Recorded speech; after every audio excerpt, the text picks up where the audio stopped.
Arkadaşlar bizim ama büyünüme bana istek attı da bunun kim olduğunu bilmiyorum. Sonra videoma birisi şey yazmıştı. Beni ekler misin? Yazıp S2 Beyat yazmıştı. İsmi S2 Beyat'tı. Şimdi bir numaranın da ismi S2 Beyat bana istek attı. Ben de kabul ettim. Sonra bir bakıyorum oyunu başlattı. Lan neden vurdum? Pro ya. Bir adamı taşıyordum olmadı.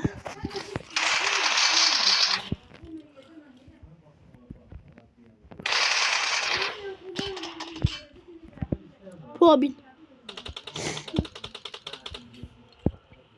Arkadaşlar az önce S2 Beyat hani o Pro'yu kendisi patlattı. Yanlışlıkla Pro kendisi patlattı. Sonra S2 Beyat da buna molotof falan attı.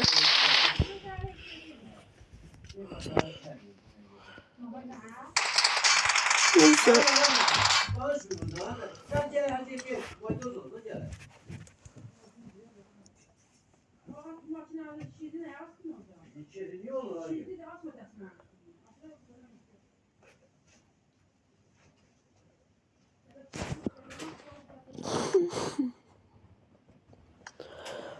Of be of.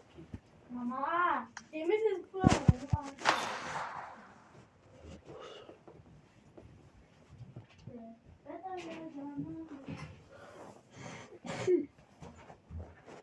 Sen mi okuyayım sana Feriye?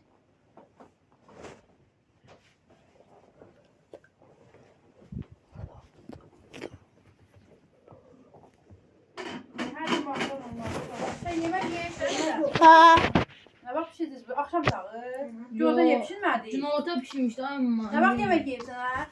Ben bayakla yedim. Dakika yumurta Yok sen de kosam. yemek yemeyeyim sen. Yemek pişirdiğimizde yana pişirdi. Ben böyle dizi tuttum.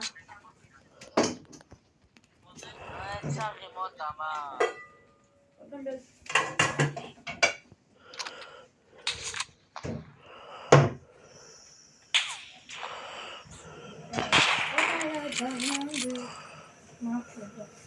ışığı söndü lan Şehla. Mama 90 namısı bindi. Sen çek. Sana vermiyor bak. Yok. Sen bu kadar Canım var. Tam senden. Sen dolabınıza bakıp bize doluşmuyor biz. Ha dur olmasa durmadı. Ne doluştu? Dozun en duraya deyip biraz yatın biraz Sen de yatın. üstü açık yok. Sen de üstü açık yapmışsın. Banana. Banana. Banana. Banana. Aa doğru. Banana. Banana. Ama o için sen o telefonu öyle yapma. Ne yapıyorsun sen gibi şu an telefonu? O değil sen kimde? Bu o. Benimki. Yorumlara yazan. Gördüğünüz gibi yorumlara yazdı. Ekledim. Dur yapacağım. Sen bir ters tut. Hatta o da elmas 5'ti. Tamam. Bu da elmas 5. Ama maça başladı ya tüh.